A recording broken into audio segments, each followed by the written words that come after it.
saudaraku yang sangat dikasihi dan diberkati oleh Tuhan kita Yesus Kristus, banyak orang mengklaim bahwa dirinya adalah pengikut dan murid Kristus. Termasuk saudara dan saya pun akan mengklaim diri kita bahwa adalah pengikut dan murid pada Kristus. Akan tetapi banyak di antara kita yang tidak menyadari bahwa ketika seseorang telah menjadi pengikut dan murid Kristus, maka ada satu tuntutan-tuntutan yang dimana kita harus mematuhi setiap aturan-aturan hukum yang terdapat di dalam Kristus Yesus. Dan aturan hukum itu sebagaimana yang tertulis dalam kitab Galatia pasal 1 sampai yang ke-10. Yang pertama, aturan dalam mematuhi hukum Kristus yang pertama, yaitu dikatakan dalam ayat yang kedua, bertolong-tolonglah kamu menanggung bebanmu, demikianlah kamu memenuhi hukum Kristus. Dikatakan, bertolong-tolonglah kamu menanggung bebanmu, demikianlah kamu memenuhi hukum Kristus. Saudaraku, saya bangga sekali ketika saya menjadi warga negara Indonesia. Karena ketika kita menjadi warga negara Indonesia, ada nilai-nilai budaya luhur yang sangat begitu terkenal, yaitu nilai budaya gotong royong, atau dengan kata lain, budaya bertolong-tolongan. Akan tetapi saudaraku, tak dapat dipungkiri bahwa budaya gotong royong ini telah lambat laun melemah dengan deras arusnya modernisasi dan globalisasi yang telah melemahkan budaya gotong royong atau bertolong-tolongan dalam kehidupan masyarakat pada masa kini. Padahal saudaraku, dengan cara kita bertolong-tolongan, kita dapat menanggung beban berat yang dipikul oleh seseorang. Padahal dengan budaya bertolong-tolongan, kita dapat menciptakan suatu keseimbangan dan bukan ketimpangan. Oleh sebab itu, atau kita belajar kembali bagaimana cara hidup jemaat mula-mula, saudara. Mereka hidup bertolong-tolongan. Kalau kita melihat dalam kitab Kisah Para Rasul pasal yang kedua, kitab Kisah Rasul pasal yang kedua, ayat yang ke-44 sampai yang ke-47, cara hidup jemaat mula-mula, di situ dikatakan bahwa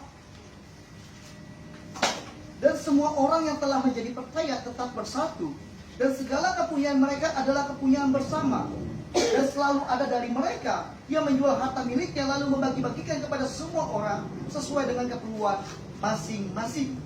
Dengan bertekun dan dengan sehati mereka berkumpul tiap-tiap hari di dalam bait Allah. Mereka memecahkan roti di rumah masing-masing secara bergiliran dan makan bersama-sama dengan gembira dan dengan tulus hati, sambil memuji Allah, dan mereka disukai semua orang, dan tiap-tiap hari Tuhan menambahkan jumlah mereka dengan orang yang diselamatkan. Saudaraku, alangkah luar biasa kita untuk belajar daripada cara hidup jemaat mula-mula yang terdapat di dalam Kisah Para Rasul. Bagaimana mereka hidup bergotong royong, bertolong-tolongan antara orang percaya yang satu dengan orang percaya yang lain, sehingga ada satu keseimbangan dan bukan ketimpangan, saudara.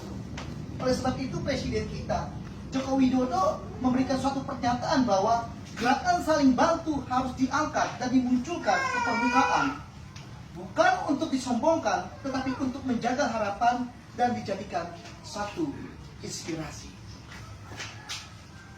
Sidang jemaat GJKI atau Life yang sangat dikasih dari berkati oleh Tuhan, Alkitab banyak sekali memberikan satu inspirasi dalam kehidupan orang percaya agar kiranya kita hidup bertolong-tolongan.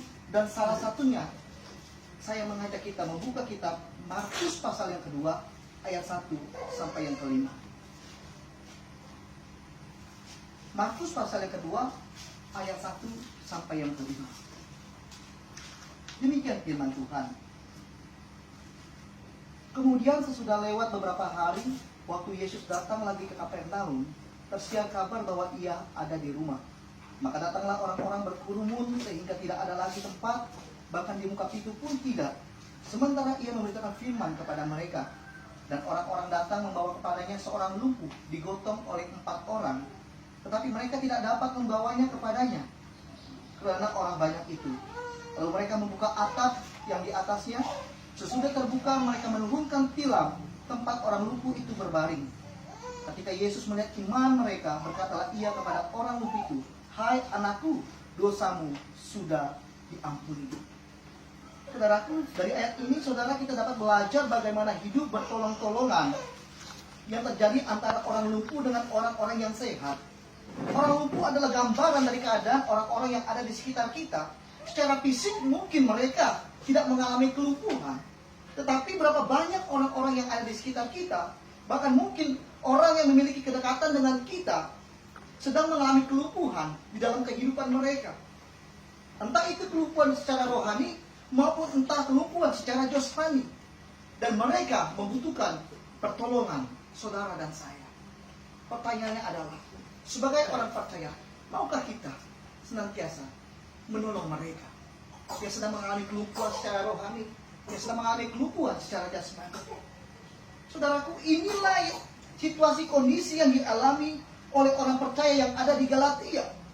Ada beberapa orang percaya di Galatia, mereka hidup dengan cara manusia lama mereka. Mereka hidup dalam perbuatan daging mereka, sehingga mereka tinggal di dalam keberdosaan di hadapan Allah. Dengan demikian Rasul Paulus menuliskan surat Galatia ini dengan satu maksud dan tujuan, agar kiranya orang-orang percaya yang rohani menuntun mereka, membimbing mereka ke jalan yang benar dengan kelemah lembutan. Dikatakan dalam ayat yang 1, Galatia pasal yang ke-6 ayat yang ke-1. Saudara-saudara, kalaupun seorang kedapatan melakukan suatu pelanggaran, maka kamu yang rohani harus memimpin orang itu ke jalan yang benar dalam roh lemah lembut, sambil menjaga dirimu sendiri supaya kamu jangan kena pencobaan. Jadi saudaraku, di sini ada dua jenis tipe orang percaya. Pertama, orang percaya yang rohani. Yang kedua, orang percaya yang tidak rohani. Orang percaya rohani adalah mereka yang hidup di dalam roh, sehingga kehidupan mereka mengalami suatu kemerdekaan yang sungguh luar biasa di dalam Kristus. Sementara orang percaya yang tidak rohani, mereka hidup dalam perbuatan daging, sehingga dalam perbuatan daging itulah yang menghantar kehidupan orang percaya yang tidak rohani ke dalam suatu keberdosaan di hadapan Allah.